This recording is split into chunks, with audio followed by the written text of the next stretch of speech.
Hey guys, it's Victoria and welcome back to FemmeHead. Today I want to talk about what to do if you kind of get off track with charting and how to pick up those habits again. I am normally super consistent with charting.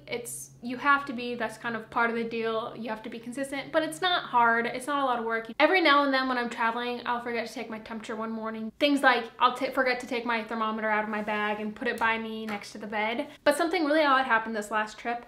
I would remember to take it out and put it next to my bed, but then I would just completely space it in the morning and I wouldn't take my temperature and I couldn't figure out what was going on. So I thought it'd be a great chance to sit down here and kind of talk about some tips I use to get back on track when things get a little crazy from travel or life or whatever it is. The most important thing for me is to get back into a routine, especially when traveling and you're, changing locations, you're sleep deprived, you're getting up at different times than you normally would, or you're not getting up at the same time every morning, going to bed at different times. Things can get a little hectic and it kind of makes sense. But when I get home, one of the first things I like to do is put myself back into like a sleep routine, go to bed around the same time and definitely get up around the same time. And thanks to like a touch of jet lag, I've been able to get up consistently at 6 a.m. or around 6 a.m., give or take 15 or 30 minutes.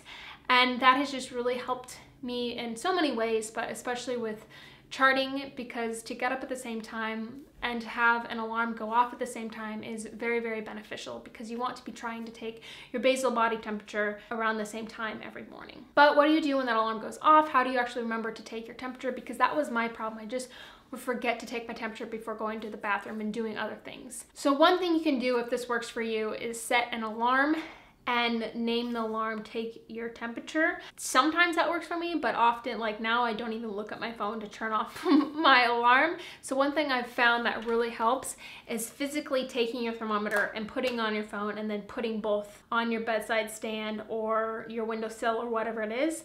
And then when you go in the morning to like turn it off, it's just all right there. And it reminds you, just by like grabbing it or touching, you're like, right, thermometer, I need to take my temperature.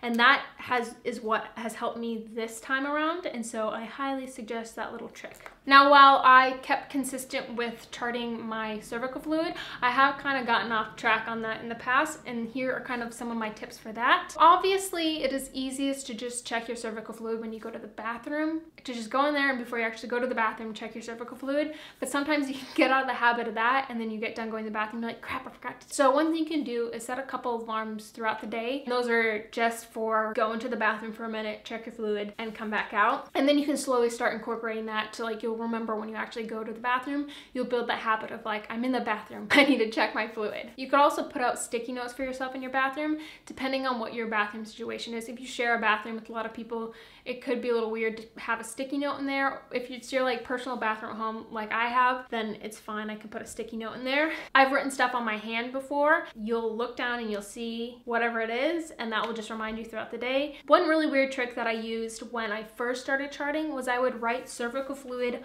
on my upper thigh. I would only see it when I took my pants off. And so I'd be like, right, okay, yeah, cervical fluid, check my cervical fluid. And so mostly just writing things down has helped me, setting alarms to remember to be consistent with it, and those sorts of things. In the end, you just need to be patient with yourself. It's best to be consistent. Building habits take time, and you have to set yourself up for success with, little reminders and doing little things like this to get to that point to where it is habit and you don't even have to think about it. And I promise that day will come. That is kind of what I had to say. I just wanted to make a fun, quick little video today, kind of on this topic, because it was something that came up and I have found these things help me. Thank you for watching. Don't forget to subscribe and like this video. Comment down below if you have any tips or tricks that I didn't mention today when it comes to getting on track with charting. If you want to learn more about charting, you can go to my website, FemmeHead.com, and sign up for my Chart Your Cycle course.